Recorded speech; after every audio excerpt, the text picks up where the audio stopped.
বিধানসভা নির্বাচনে ব্যাপক ভরাডুবির পর তাসের ঘরের মতো ভেঙে পড়া তৃণমূল শিবিরের পালে নতুন হাওয়া লাগালেন কলকাতা বন্দরের তৃণমূল বিধায়ক ও দলের শীর্ষ নেতা ফিরহাদ হাকিম। গুঞ্জনকে সত্য প্রমাণিত করে শুক্রবার আনুষ্ঠানিকভাবে মেয়র পদ ছাড়লেন তিনি। এদিন কলকাতা পৌরসভার চেয়ারপারসন মালা রায়ের কাছে নিজের পদত্যাগপত্র জমা দেন ফিরহাদ হাকিম।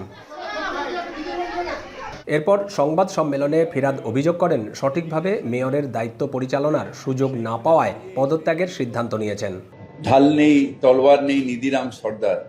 মানুষ প্রচুর যারা আসতেন, শুধু টক টু মেয়রে না, তাদের সাথে সাথে রিলিফ দেওয়া, এই কাজটা করতাম।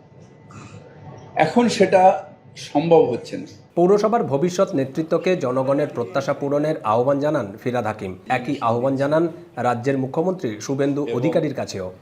শুভেচ্ছা জানাই আগামী দিনে যারা দায়িত্ব নেবে, যারা পৌরসভা চালাবে, হয়তো আমার থেকেও ভালোভাবে চালাবে। এর আগে মেয়র পদ থেকে পদত্যাগের ইচ্ছা প্রকাশ করে তৃণমূল নেত্রী মমতা বন্দ্যোপাধ্যায়ের কাছে অনুমতি নেন ফিরহাদ।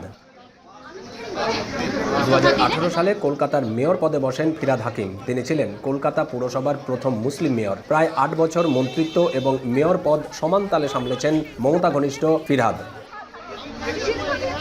এদিকে চলমান ভাঙনের মাঝেই দীর্ঘ 4 দশকের রাজনৈতিক জীবনের ইতি টানলেন তৃণমূল নেতা ও রাজ্যের সাবেক পরিবহন মন্ত্রী স্নেহাশিস চক্রবর্তী। তিনি দাবি করেন, দলের সঙ্গে আদর্শগত মতভেদ থাকায় সরে যাওয়ার সিদ্ধান্ত নিয়েছেন। শুভেন্দু অধিকারীও লড়াকু নেতা এবং তিনিও প্রচুর পরিশ্রম করেছেন, আমাদের দলই করতেন।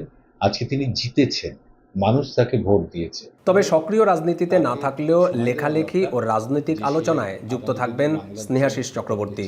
বা যে মানুষের যে প্রত্যাশা, দীপক দেবনাথ, এখন কলকাতা। সেটা তো দেখতে হবে, তাকে সুযোগ দিতে হবে।